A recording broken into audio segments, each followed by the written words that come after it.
بسم اللہ الرحمن الرحیم۔ فرمان مصطفیٰ صلی اللہ علیہ وسلم۔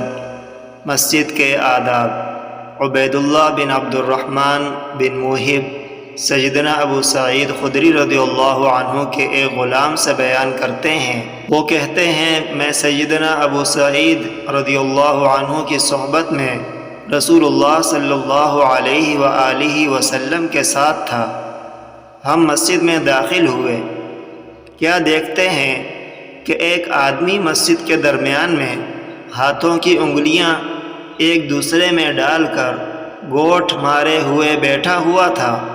رسول اللہ صلی اللہ علیہ وآلہ وسلم نے اسے اشارہ فرمایا مگر وہ آدمی نہ سمجھ پایا۔ پھر آپ صلی اللہ علیہ وسلم نے سیدنا ابو سعید خدری رضی اللہ عنہ کی طرف مڑ کر فرمایا، جب تم میں سے کوئی مسجد میں ہو تو وہ اپنی انگلیوں میں تشبیک نہ ڈالے، کیونکہ تشبیک شیطان کی طرف سے ہے، اور یقیناً جب تک کوئی آدمی مسجد میں رہتا ہے تو وہ نماز میں ہی رہتا ہے حتیٰ کہ وہ مسجد سے نکل جائے۔